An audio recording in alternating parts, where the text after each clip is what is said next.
এখন আমি শ্রীমদ্ ভগবদ গীতা থেকে বাণী পাঠ করে শোনাবো। কুতস্থকস্মলেদং বেশামে সমুপস্থিতম অনার্যজুষ্টম স্বর্গম কীর্তিকরম অর্জুন। প্রিয় অর্জুন, এই ঘোর সংকটময় যুদ্ধস্থলে যারা জীবনের প্রকৃত মূল্য বোঝে না, তাদের জন্য তোমার হৃদয়ে কিভাবে শোকের আলো প্রজ্বলিত হলো।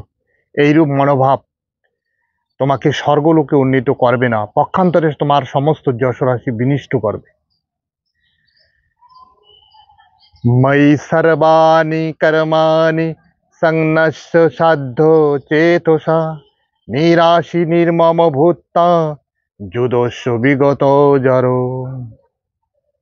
মই মানে আমাকে, সর্বাণী মানে সর্বোপকার, কর্মাণী মানে কর্ম, সংন্যাস মানে সমর্পণ, চেতসা মানে চেতনার দ্বারা, নিরাশী মানে নিষ্কাম, নির্মম মানে মমতা শূন্য, যুদস্য মানে যুদ্ধ করো।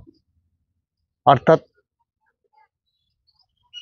তুমি আধ্যাত্ম চেতনা সম্পন্ন হয়ে সমস্ত কর্ম আমাকে সমর্পণ করো, নিষ্কাম ও মমতা শূন্য ও শোকশূন্য হয়ে তুমি যুদ্ধ করো।